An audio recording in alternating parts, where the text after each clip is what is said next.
नमस्कार. 14व्या अध्यायातले 2 श्लोक आपले झालेत. या अध्यायाच्या प्रस्तावनेला माऊलींनी बऱ्याच ओव्या घेतल्या, त्यामुळे दिसायला 2 श्लोक झालेत. माऊलींच्या 63 ओव्या झालेत. विषय आपला चाललेला आहे असा, आपण 2 श्लोकांचा निदान थोडासा अर्थ पाहूया. परमभूय प्रवक्ष्यामि ज्ञानानां ज्ञानमुत्तमम् यज्ञात्वा मुनयः सर्वे परां सिद्धिमितो गतः. ज्ञानानां ज्ञान उत्तम म्हटलं आहे की सगळ्यात श्रेष्ठ ज्ञान जे उत्तम ज्ञान जे आहे ते मी तुला भूयः परत एकदा सांगतो आहे. म्हणजे 13व्या अध्यायात खरं सांगून झालेलं आहे, पण मी तुला हे परत सांगतो आहे असं सुरुवातीलाच भगवंतानी पहिल्या श्लोकातच सांगून टाकलं. आणि मग हे यश ज्ञात्वा, हे जे ज्ञानानां ज्ञानम उत्तमम आहे, हे उत्तम ज्ञान ज्याला कोणाला मिळतं तो काय होतं, सर्वे पराम सिद्धिमितो गतः, परमसिद्धीला जातो. आता या श्लोकामध्ये मुनय हा शब्द वापरला आहे. या ज्ञानाचं मनन चिंतन करणार आहे आपण. मुनी शब्द आल्यानंतर काही वेगळा अर्थ घ्यायचं कारण नाही आहे. तर हे जे ज्ञानानां ज्ञान उत्तमम हे मी तुला परत सांगणार आहे. आणि हे ज्ञान जे प्राप्त करतात, म्हणजे हे ज्ञान प्राप्त झाल्यावर त्याचं चिंतन मनन करतात, त्यांना काय होतं, पराम सिद्धिमितो गतः, त्यांना परमसिद्धी प्राप्त होते. लगेच दुसऱ्या श्लोकामध्ये त्यांनी सांगितलं की हे जे इदम ज्ञानम उपाश्रित्य, हे ज्ञान मिळवल्यावर हे प्राप्त केल्यावर काय होतं, इदम ज्ञान उपाश्रित्य मम साधर्म्यमागतः, हे ज्ञान प्राप्त झालं की माझ्या स्वरूपाला तो प्राप्त होतो, भगवंताला मिळूनच जातो, भगवंताशी एकरूप होऊन जातो. आणि मग सर्गेपि नोपजायन्ते प्रलयेन व्यथन्ति ते, म्हणजे जन्माला पण आल्याचा आनंद नाही आणि मृत्यू झाल्याचा, प्रलय झाल्याचा, नाश झाल्याचं पण दुःख नाही. असं येणं जाणं त्याचं राहत नाही, असं आपण ह्या 2 श्लोकात पाहिलं होतं. आता हा विषय भगवंतच म्हणतो आहे की मी पूर्वी सांगितलेला आहे आणि परत सांगतो आहे, अर्जुनासारख्याला परत सांगतो आहे.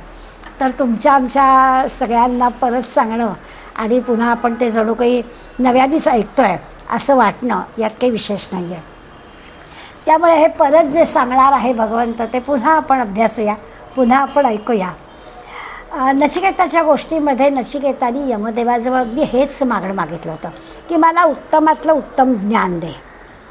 आणि हे असं उत्तमातलं उत्तम ज्ञान दिलं म्हणजे काय घडेल, तर त्यांनी सांगितलं म्हणजेच काय होईल, तर हे ज्ञान अगदी उत्तमातलं उत्तम ज्ञान, ज्ञानानां ज्ञानम उत्तमम, हे एकदा प्राप्त झालं की मला स्वस्वरूप कळलं असं होईल ना. आणि मग हे एकदा स्वस्वरूप कळलं की मग जन्म नाही, मृत्यू नाही, येणं जाणं नाही. असंच यमदूताकडे ह्या नचिकेतानी मागितलं होतं असं आपल्याला दिसेल.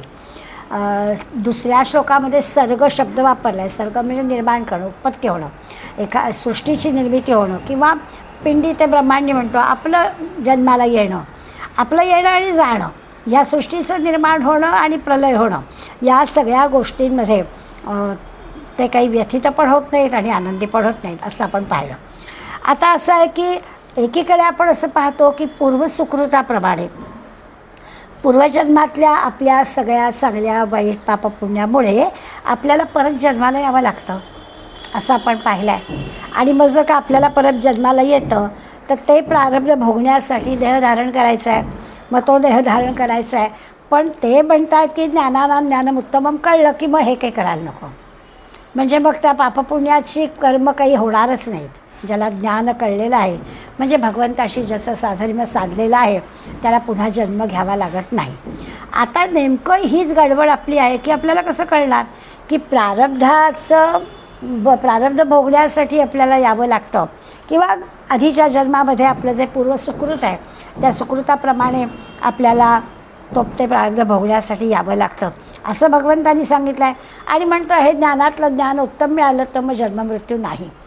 याचा अर्थ आता नेमकं काय आपण करायचं, पण आपल्या लक्षात येईल की हे जे काही प्रलय आणि नाश, येणं आणि जाणं असं आपण म्हणतो आहे, आणि ह्या येण्या जाण्याच्या, प्रारब्धाच्या, पापपुण्याच्या गोष्टीनं हा जो मुनी आहे हा, किंवा हा जो आपण म्हणूया की समर्थांचा विचार करता समर्थ महंत शब्द वापरतील, आपण इथे त्यांनी मुनी शब्द वापरल्यामुळे मुनी, किंवा आपण असं म्हणूया की हा जो योगी आहे, या सगळ्यांना असं लक्षात येतं की येणं जाणं नसल्यामुळे ह्याचा त्याला काही दुःख वाटत नाही. हे पापासाठी पुण्यासाठी काही करतो आहे, आता हे वाईट केलं मग पाप लागलं, मग आता ह्याचं मला भोगावं लागेल, किंवा हे पुण्यकर्म केलं म्हणून मला ह्याचं काहीतरी चांगलं फळ मिळेल, अशा गोष्टी त्याच्या मनातसुद्धा येत नाही. एकदा भगवंताशी हे ब्रह्मैक्य प्राप्त झालं, स्वस्वरूपाशी प्राप्त झालं, साधर्म्य साधलं की मग त्याला कशाहीमुळे काही घाबरायलाही होत नाही, कशाहीमुळे काही आनंद पण होत नाही. अशा प्रकारचा हा मुनी किंवा अशा प्रकारचा हा साधक आहे. पण आपल्याला आणखीन एक गोष्ट याच्यात महत्त्वाची लक्षात येईल की हीच मंडळी ज्यांना या स्वस्वरूपाचं ज्ञान झालेलं आहे, भगवंताशी ऐक्य झालेलं, हीच मंडळी लोककल्याणासाठी पुन्हा जन्म घेतात. तुकाराम महाराजांचा अभंग आहे, आम्ही वैकुंठवासी आलो याच कारणासाठी.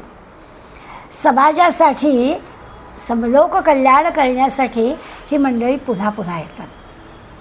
आपण रोज आपल्या आदरणीय पंतप्रधानांच्या ज्या गोष्टी ऐकतो आहे त्या ऐकल्यानंतर असं वाटतं की खरंच लोककल्याण करण्यासाठी जणू काही ते परत आलेले आहेत. आता असं म्हटलं की लक्षात येईल की ज्ञानी माणसांच्या दृष्टीनं त्यांच्याजवळ जन्म किंवा मृत्यू किंवा अगदी निसर्ग नियमाप्रमाणे जे काही घडायचं असतं त्या घडणाऱ्या घटना आहेत असा त्यांचा दृष्टिकोन असतो. त्यांना बाकी मृत्यूचं दुःख नाही. त्यांना पाहिजे तेव्हा लोककल्याणासाठी ते येऊ शकतात. अशा प्रकारचा विचार या ज्ञानोत्तमम असणाऱ्या मंडळींचा असतो.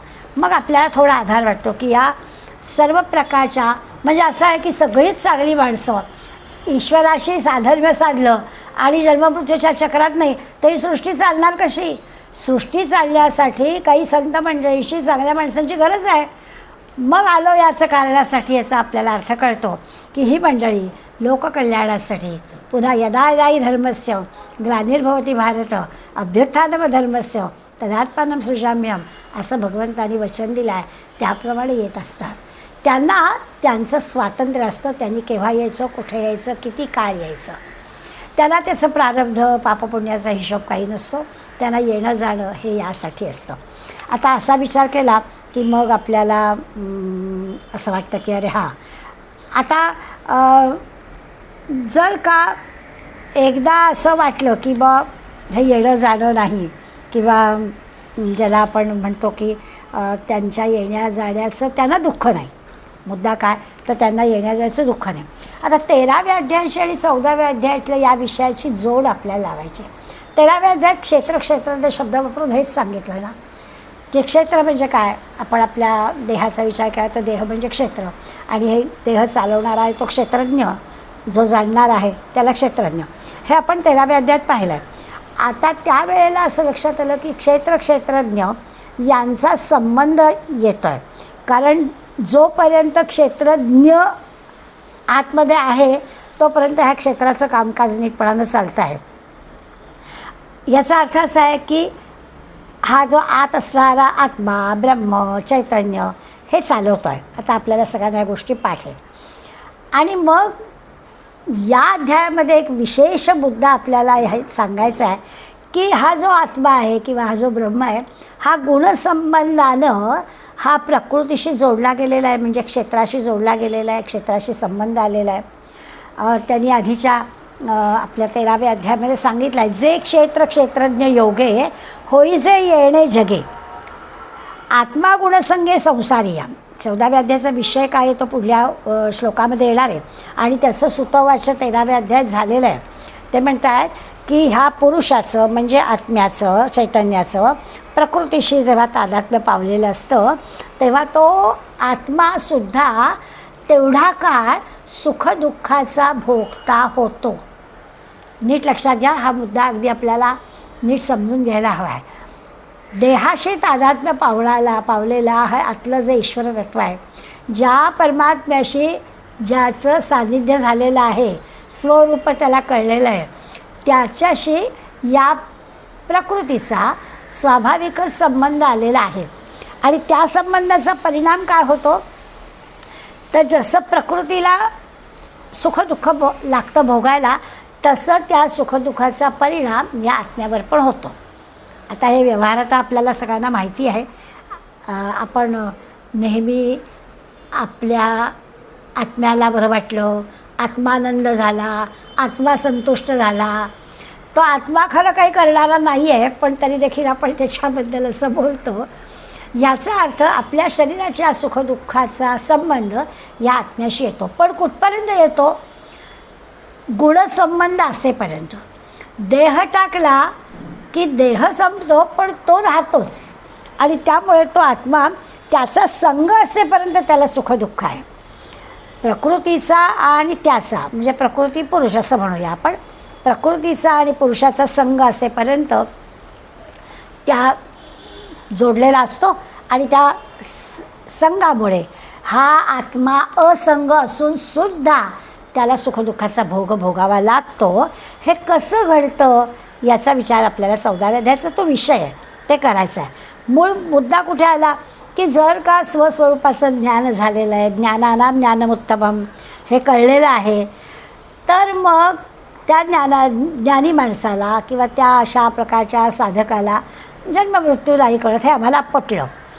पण हा जो आतमध्ये असणारा ईश्वर आहे तो ज्ञानी माणसाच्या पण आत आहे, तर त्याला याचं सगळं सुखदुःख लागतं. मग याला जर जन्ममृत्यू नाही तर याला त्या आत्म्याचं सुखदुःख लागायचा प्रश्नच नाही आहे त्याच्या आत्म्याला. तर तुम्हा आम्हाला सुद्धा आपला देह असेपर्यंत आपल्या देहात असणाऱ्या या चैतन्याला देहामुळे सुखदुःख अनुभवावं लागतं. देह टाकला, त्याचा संबंध संपला की मग मात्र तो पुन्हा असंग होऊन जातो. या संबंधी म्हणजे संग असेपर्यंत सुखदुःख, देह टाकला की लगेच पुन्हा तो असंग होऊन जातो. मुळात तो असंग आहेच, पण काय होतं बघा, संगती संग दोष म्हणतो ना, त्या प्रकृतीशी संग झाला की काय गडबड होते, तर त्यालासुद्धा सुखदुःख भोगावं लागतं. हा सगळा या अध्यायाचा खरं म्हणजे विशेष आहे. खरं ज्ञान काय आहे तर ज्ञानानाम ज्ञानोत्तमम, हे कळलं आपल्याला. ते खरं ज्ञान आहे, आत्मज्ञान खरं ज्ञान आहे, ब्रह्मज्ञान खरं ज्ञान आहे, स्वस्वरूपाचं ज्ञान हे खरं ज्ञान आहे, आपल्याला कळलं. पण आपण ह्या दृश्य जग किंवा हे संसार किंवा फार तर आपण आणखीन थोडासा विचार केला तर स्वर्गसुख या सगळ्यांमध्ये आपण गुंततो. देह असेपर्यंत या दृश्य जगात गुंततोच. आणि जरा जास्ती समजा पुढला विचार करायचा झाला तरी आपण म्हणतो की ठीक आहे, चांगलं काम केलं आयुष्यभर स्वर्ग मिळेल, स्वर्गातलं त्या पुण्याचा जो काही भाग होता तो संपला की पुन्हा आपलं यावं लागेलच. अशा प्रकारे ह्या स्वर्गामध्ये किंवा या दृश्य जगामध्ये आपण गुंतलेलो असतो. यासाठी लागणारी सगळी जी कर्म आहेत ती पण आपण करतो. गीता सांगते त्याप्रमाणे यज्ञकर्मसुद्धा आपण करतो, म्हणजे त्याच्यासाठी लागणाऱ्या या सगळ्या गोष्टी करतो. हे सगळं जे काही करतो ते आपलं द्वैतात चालतं. आत्मज्ञान प्राप्त होणाऱ्याचं तिथे द्वैत नाही आहे ना. आपण सामान्यपणानं या सगळ्या गोष्टी ज्या करतो त्या आपल्या द्वैतात होतात. ईश्वर आणि आपण वेगळे असतो.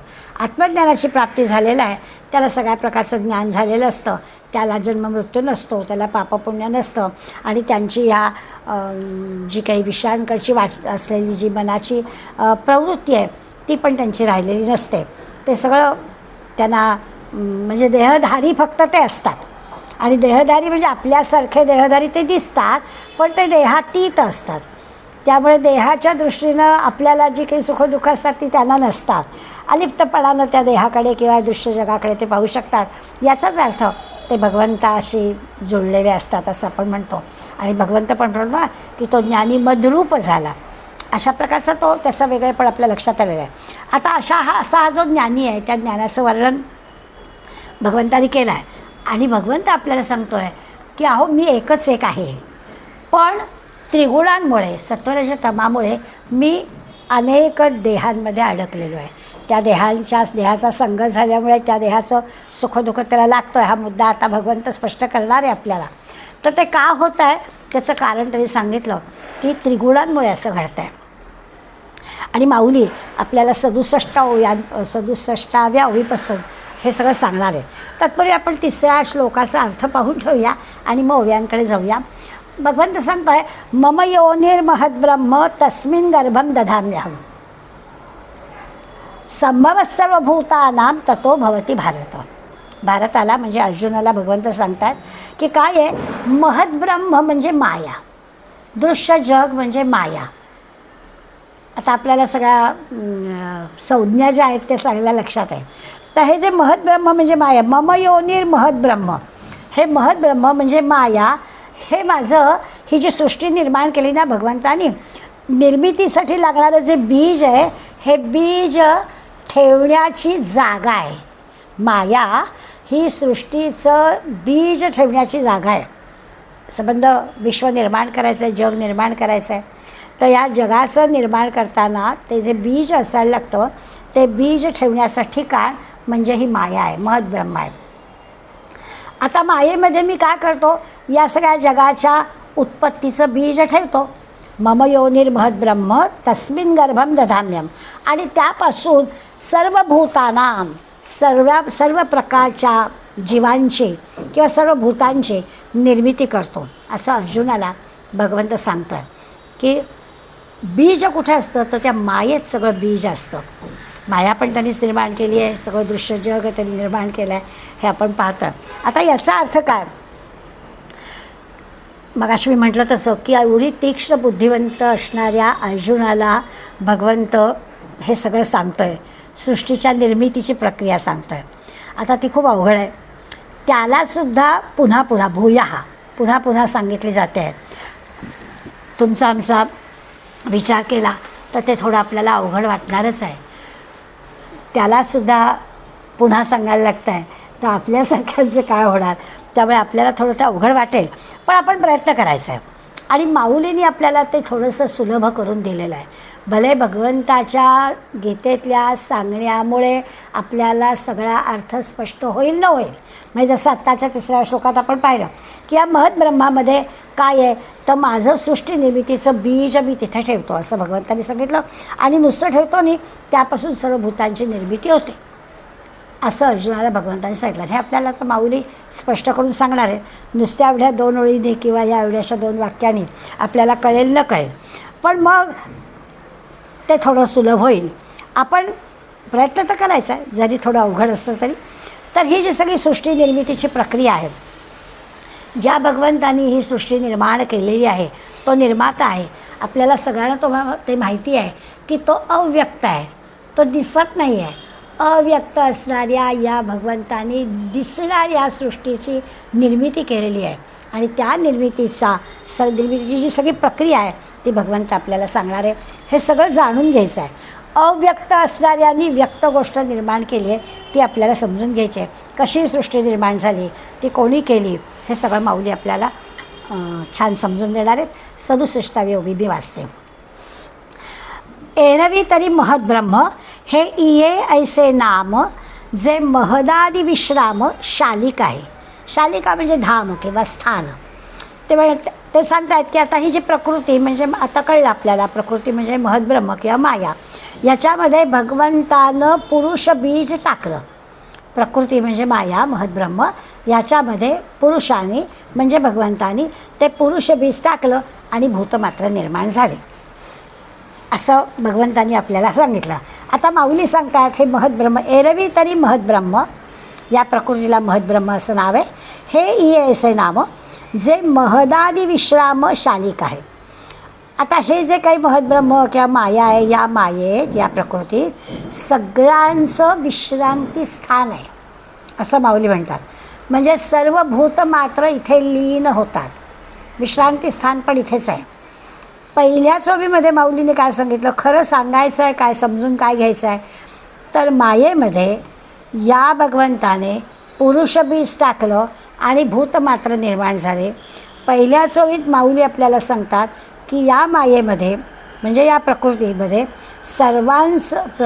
सर्वांचं विश्रांती स्थान आहे. म्हणजे सर्व भूत मात्र इथेच लीन होतात, म्हणजे येतात पण आणि जातात पण, हे दोन्ही इथे घडणार आहे. सगळ्या ओव्या जेव्हा आपण वाचू तेव्हा आपल्याला कळेल. पण माऊलींची खासियत काय आहे, तर त्यांनी त्याला विश्रांती स्थान केलं, शालिका. महदादी विश्राम शालिका. सर्व भूतमात्रांचं विश्रांती स्थान काय, तर ही माया. माऊली भगवंत सांगतो ही माया काय आहे, तर भूतमात्रा निर्माण करणारी आहे. आणि याचा अर्थ निर्माण करणं पण आणि विश्रांती स्थान पण दोन्ही मायेतच आहे. बघूया आता. विकाराम बहुवस शोथोरी, अर्जुना हेची करी, मनोनी अवधारी महद्ब्रह्म. भगवान माऊली सांगा अर्जुना, हिच्यापासून काय झालं, विकारांची वाढ होते. विकाराम बहु असं थोरी, विकार वाढतात, या मायेतून विकार वाढतात. म्हणून अवधारी म्हणून तिला महद्ब्रह्म असं नाव आहे. सगळी नावं माहिती आहेत, प्रकृती, माया, महद्ब्रह्म. महद्ब्रह्माची व्याख्या अशी आहे, का तिला महद्ब्रह्म म्हटलं तर सगळे विकार तिथे वाढतात. दृश्य जग आहे, माया आहे, तिथे विकार वाढतात. जे जे दिसतं आहे त्यामुळे विकार वाढणं स्वाभाविकच आहे. सर्व प्रकारचे विकार येथेची वाढवी अपरंपार, असं आहे की इथेच सगळे विकार वाढतात. आणि म्हणून तिला महद्ब्रह्म असं नाव दिलं आहे. ब्रह्म निर्माण केलं आहे भगवंतानीचे दृश्य जग, पण म्हणायचं आहे त्याला महद्ब्रह्म. आणि स्वाभाविक आहे की ह्या दृश्य जगामधल्या विकारांमुळेच तर आपली सगळी गडबड होते. म्हणून त्याचा विकाराम बहुवरी थोरी अर्जुना हेची करी. अर्जुना, या महद्ब्रह्मामध्ये विकार वाढतात ना, आणि म्हणून त्याला नाव हे दिलं आहे. अव्यक्तवादमती अव्यक्तायसी वदंती सांख्याची या प्रतिती प्रकृती ह्याची. महद्ब्रह्माचं नाव का दिलं दृश्य जगाला किंवा मायेला ते सांगितलं. आता इथे प्रकृती नाव का दिलं ते ह्या ओवीमध्ये माऊली सांगणार. ते म्हणतात अव्यक्तवादमती, अव्यक्त मतवादी ही मंडळी काय होतं ते अव्यक्त का म्हणतात. अव्यक्त ऐसे वदंती सांख्यमताप्रमाणे सांख्याची या प्रतिती प्रकृती ह्याची. सांख्यमताप्रमाणे हिला प्रकृती म्हणतात. हे जे अव्यक्त मतवादी आहेत, आपण दुसरा अध्याय शिकलो आहे, ते सांख्यमतवादी काय म्हणतात, हिला प्रकृती म्हणतात. दृश्य जगाला प्रकृती म्हणतात. आधीच्या ओवीमध्ये महद्ब्रह्म म्हणतात. पुढे म्हणतात वेदांती येते माया ऐसे म्हणजे प्राज्ञ राया. अर्जुनाला प्राज्ञ राया म्हटलं बरं का, बुद्धिमान अर्जुना. बुद्धिमंता वेदांती जे लोक आहेत ते ये माया असो किती बोलो वाया अज्ञान आहे. महद्ब्रह्म, प्रकृती, माया या सगळ्यांची एक एक ओवी दिली. आणि या ओवीत म्हटलं की अरे ही किती नावं सांगायची, असो किती बोलो राया अज्ञान आहे. हे सगळं अज्ञान आहे. दृश्य जग, माया, महद्ब्रह्म, प्रकृती हे सगळं जे काही आहे हे एका शब्दात सांगायचं झालं तर ते अज्ञान आहे.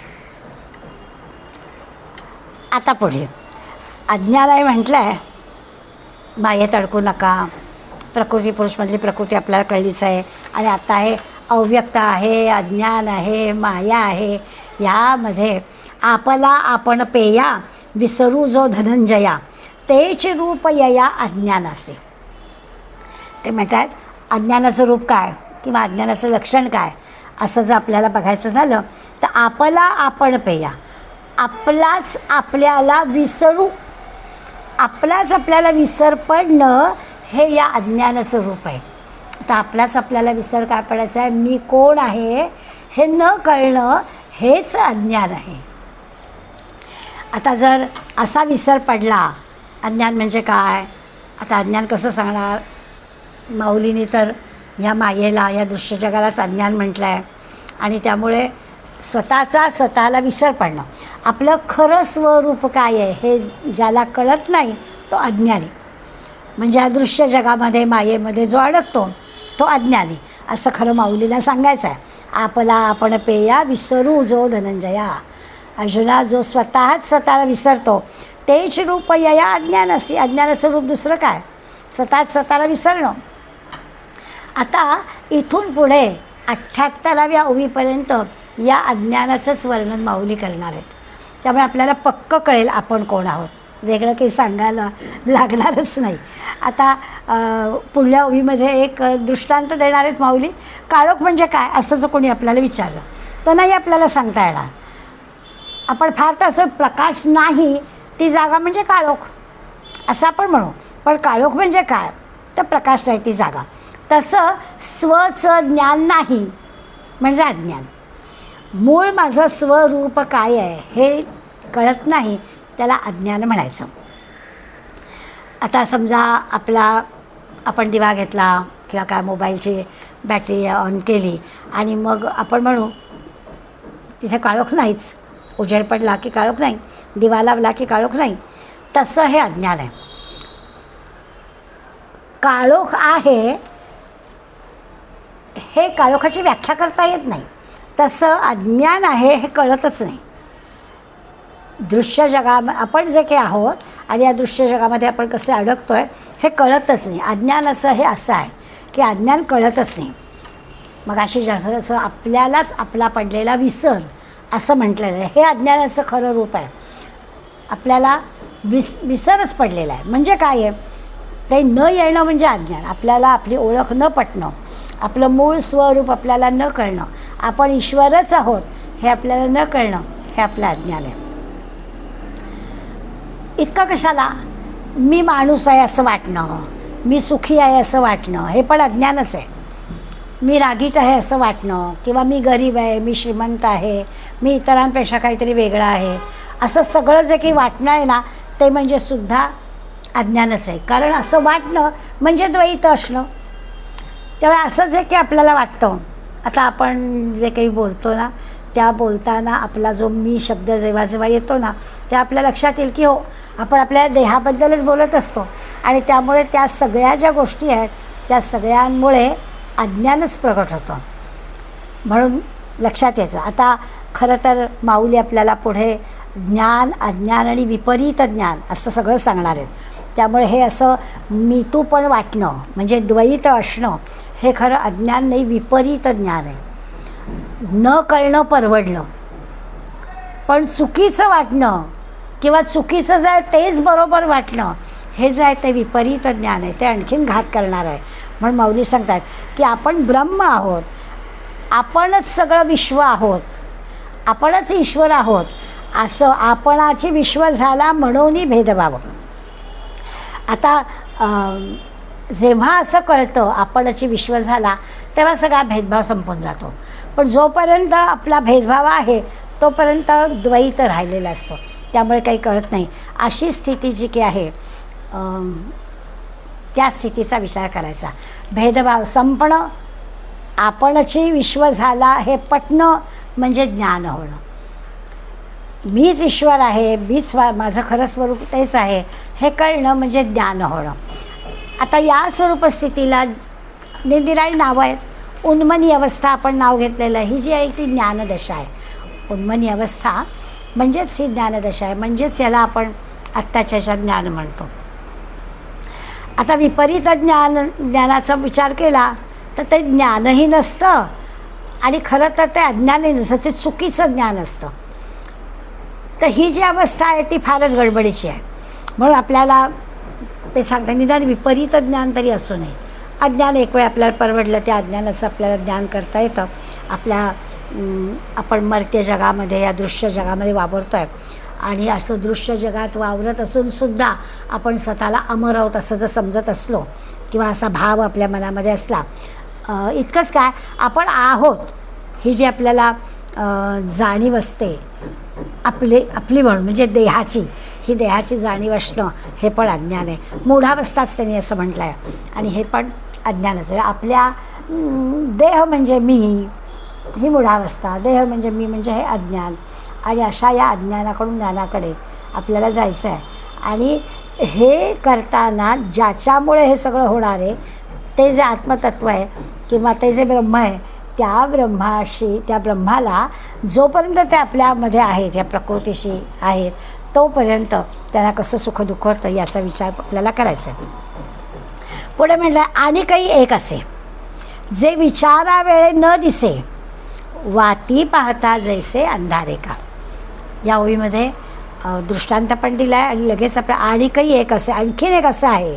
म्हणजे हे तर आहेच, जोपर्यंत आपण देहाचा विचार करतो आहे तोपर्यंत अज्ञान आहेच. दुसरं असं आहे की दिवा लावला की अंधार नसतो, हे तर ठीकच आहे, दिवा लावला की उजेड पडतो. तसं विचारावेळे न दिसे म्हणजे विचार केला की जे दिसत नाही, अज्ञान दिसत नाही, काळोख दिसत नाही. दिवा लावला की काळोख दिसत नाही, तसा विचार केला की अज्ञान संपतं. म्हणजे या सगळ्या गोष्टींमध्ये केवळ विचाराचा, विवेकाचा उपयोग आहे.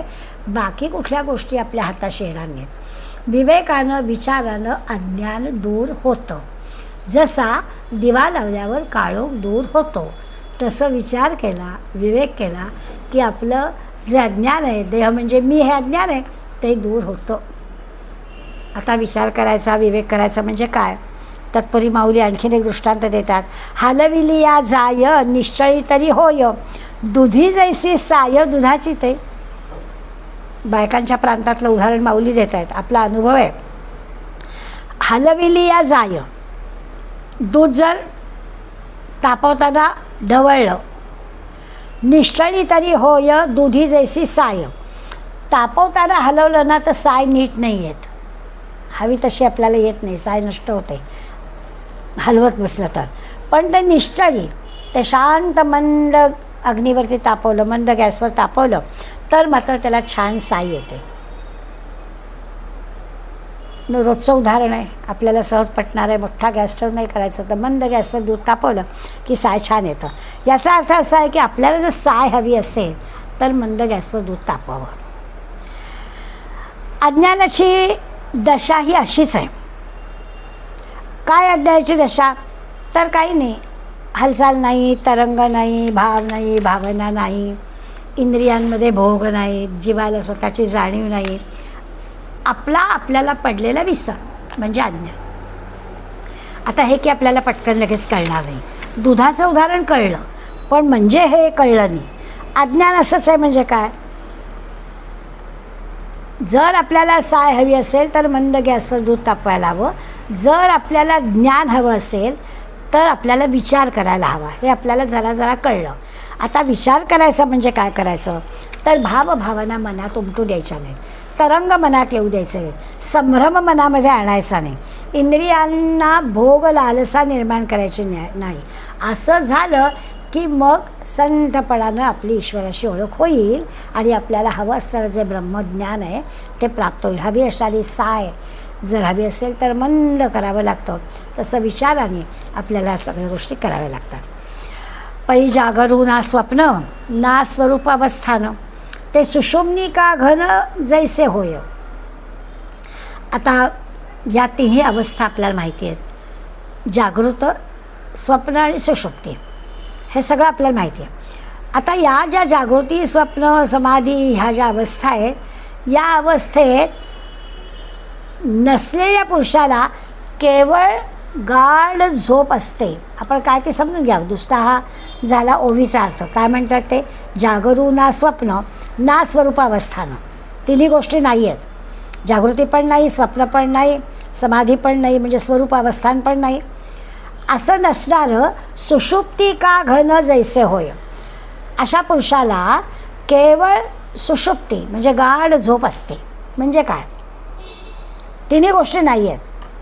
जागृती पण नाही आहे, स्वप्न पण नाही आहे, समाधी पण नाही आहे, कुठलीच अवस्था नाही आहे. त्याला फक्त सुषुप्ती असते. याचं समजून अर्थ घेऊया. जागेपणी काय असतं? जागेपणी आपलं हे सगळं भोवतालचं जग जे आहे ना, ते जग आपल्याला कळतं. स्वप्न पडतं तेव्हा काय असतं? तेव्हा आपल्या सभोवतालचं स्वप्नातलं जग एक वेगळं असतं. ज्या विषयाचं आपल्याला स्वप्न पडतं आहे ते जग आपल्याला असतं. म्हणजे जागेपणी आपण इतरांशी व्यवहार करतो. काही नाना इच्छा असतात, निरनिराळ्या वासना असतात, काही अपेक्षा असतात, एक दुसऱ्यांशी व्यवहार असतो.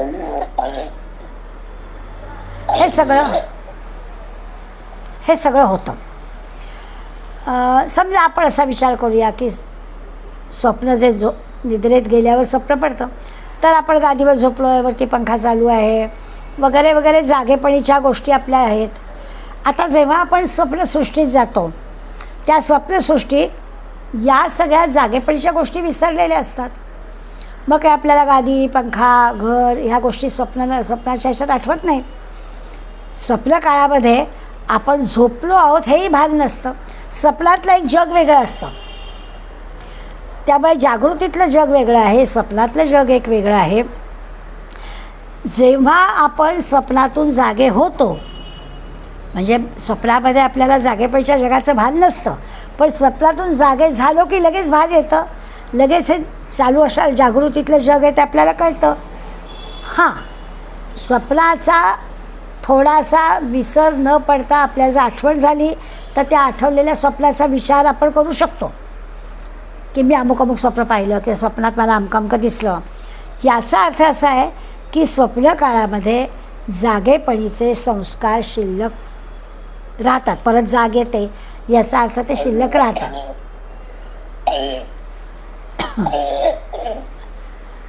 असे परत जागेपणीचे जागे झाल्यानंतर दृश्य जग कळत असल्यामुळे आपण असं म्हणू शकतो की स्वप्नामध्ये सुद्धा हे थोडे संस्कार शिल्लक असतात.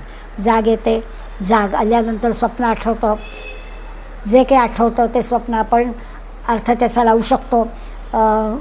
त्यामुळे आपल्याला स्वप्नावस्थेतसुद्धा जागृतीतले संस्कार शिल्लक आहेत असं म्हणता येतं.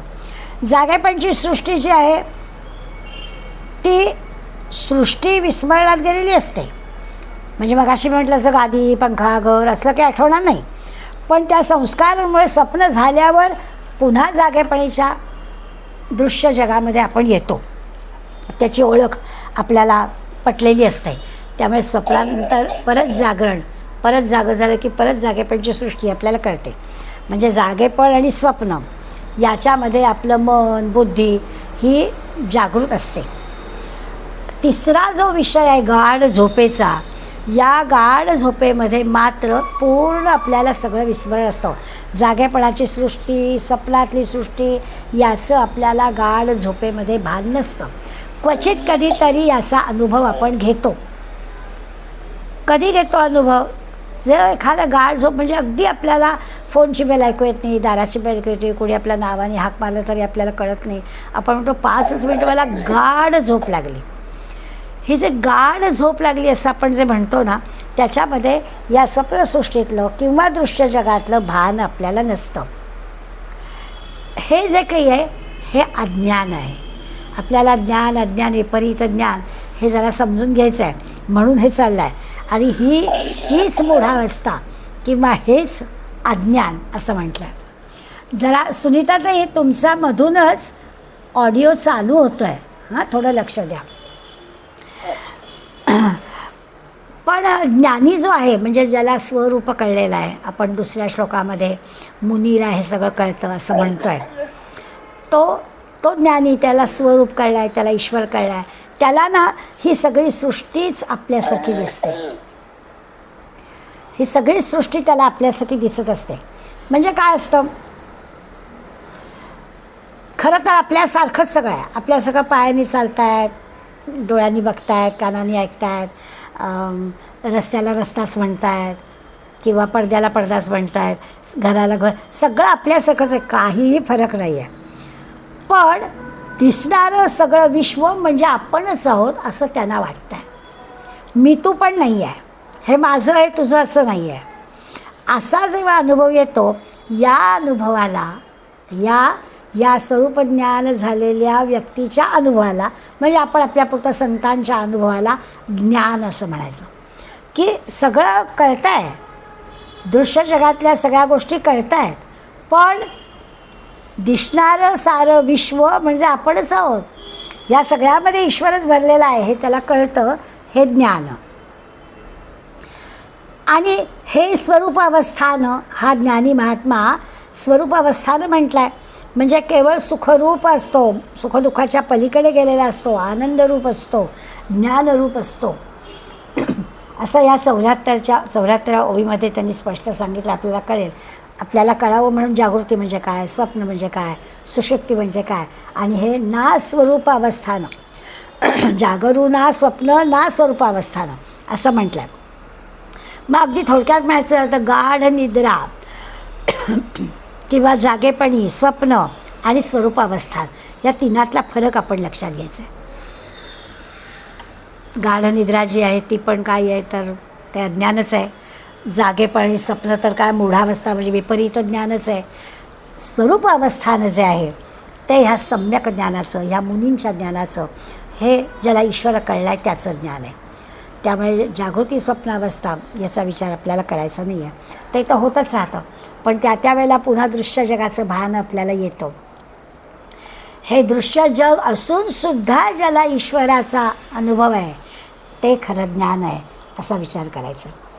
कान नियता वायुते वांझे आकाशरिते तया ऐसे निरुते अज्ञानेगा. आता या ओळीत ते सांगतायत वायू ते वियता, वायू म्हणजे वारा वाहत नाही आहे. कान वियता वायू ते वांझे आकाशरिते. जेव्हा वारा वाहत नाही तेव्हा आकाश रितं दिसतं, रिकामं दिसतं.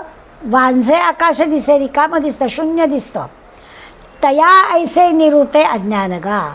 अज्ञानाची स्थिती जशी आहे ना ती पण अशीच आहे, त्याला रिकामं आहे, शून्य आहे. वाऱ्याचं उदाहरण देऊन माऊली आपल्याला स्पष्ट करतायत की वारा नसला की आपण म्हणतो की आकाश कसं शून्य आहे, हे आपल्याला कळतं, प्रत्यक्ष आपण अनुभवतो.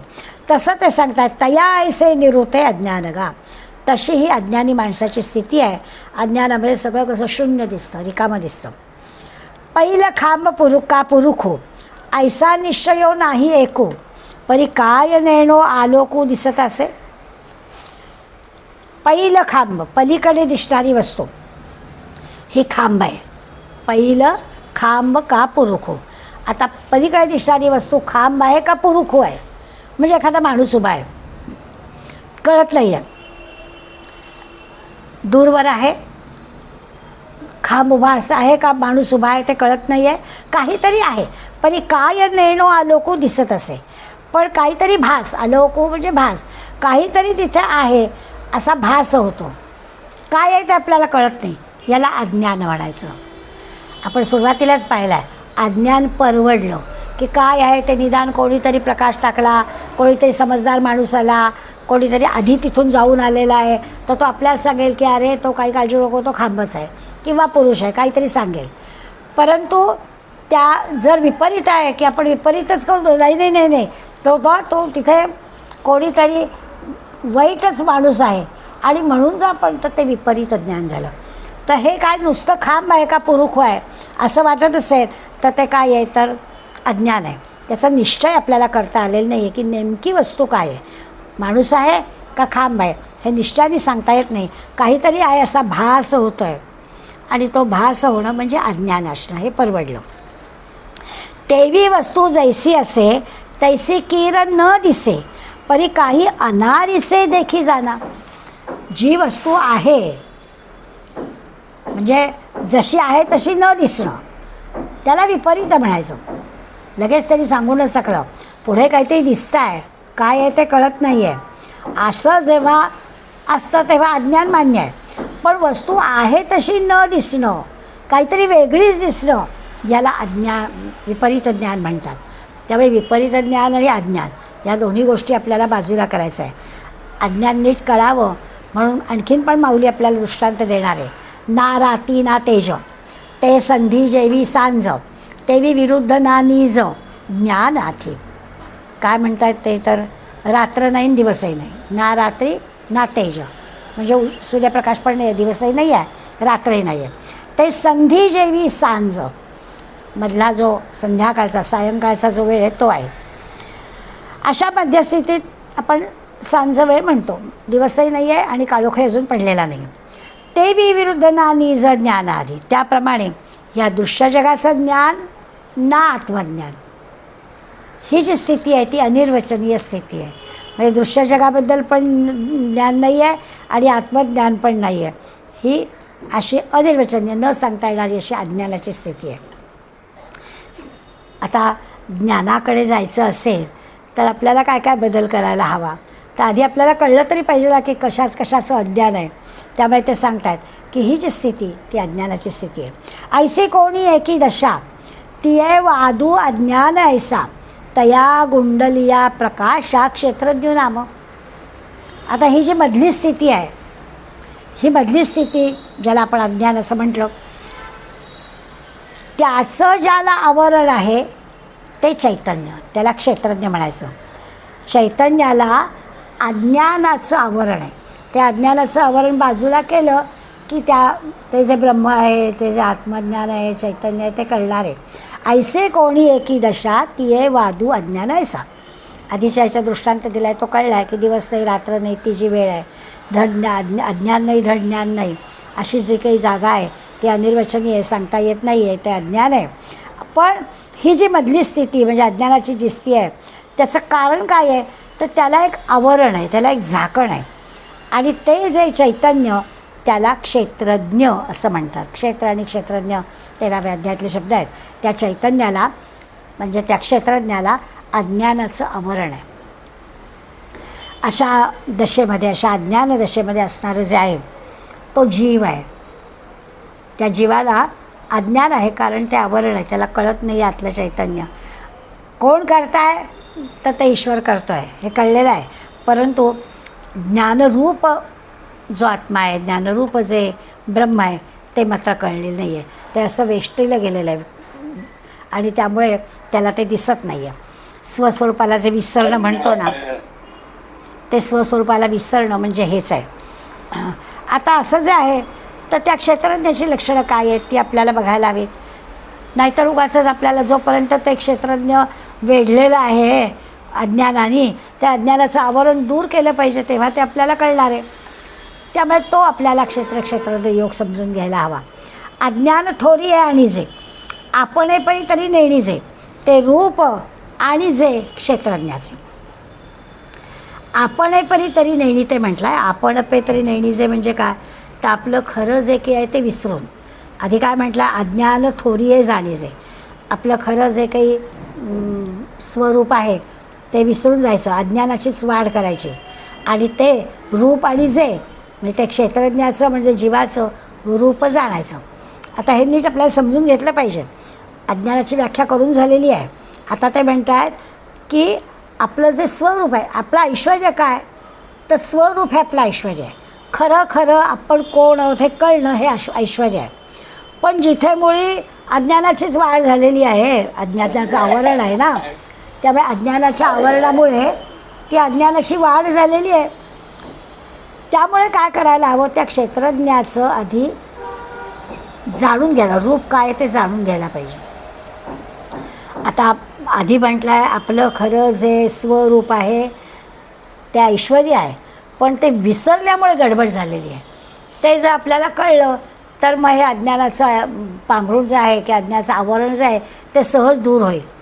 पण ते विसरलो आहे आपण आणि म्हणून हे अज्ञानाचं आवरण आपल्याला दूर करायचं आहे.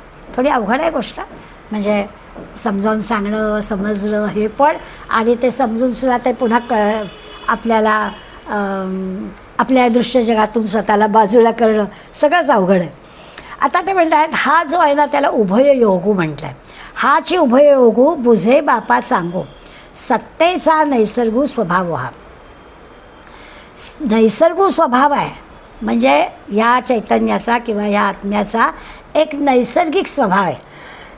काय आहे, अज्ञान आणि चैतन्य म्हणजे हाची उभययोगी दोघांचा जो संबंध आहे. तर पुन्हा काही शब्द यायची आवश्यकता नाही आहे. अज्ञानाचा आणि चैतन्याचा हा जो दोघांचा एक संबंध आहे, दोघांचा जो अशा प्रकारचा संयोग आलेला आहे तो उत्तम प्रकारे तू समजून घे. मायेचा आणि चैतन्याचा, मायेचा आणि ब्रह्माचा, पुरुषाचा आणि प्रकृतीचा, शिवाचा आणि शक्तीचा हा जो दोघांचा संबंध आलेला आहे तो तू नीट समजावून घे. सत्तेचा नैसर्गिक स्वभाव, कारण हा सगळा नैसर्गिक स्वभाव आहे, हे असंच घडणार आहे. चैतन्याचा जो स्वभाव आहे, स्वभाव काय तो आपण मगाशी पाहिलं की जोपर्यंत या शरीराशी संबंध आहे तोपर्यंत शरीराची सुखदुःख त्याला लागतात. हा संबंध तू समजून घे, उत्तम प्रकारे समजून घे. ब्रह्मसत्तेच्या जवळ या म्हणजे ब्रह्मसत्ता कळली आहे, पण तरीसुद्धा देहामध्ये असल्यामुळे तो जो योग घडतो तो हा प्रकार तू समजून घे. आता अज्ञाना सारिखे वस्तू आपण पाची देखे, परी रूपे अलोके नेणो कोणे. आता सांगितलं की हा नैसर्गिक स्वभाव आहे. मग जर का या नैसर्गिक स्वभावामुळे म्हणजे मायेमुळे म्हणूया, नैसर्गिक स्वभाव म्हणजे सहज घडणारी गोष्ट, मायेमुळे काय होतं, ही जी आत्मवस्तू किंवा ब्रह्म आहे स्वतःलाही तद्रूपच म्हणजे अज्ञानरूपच मानतं.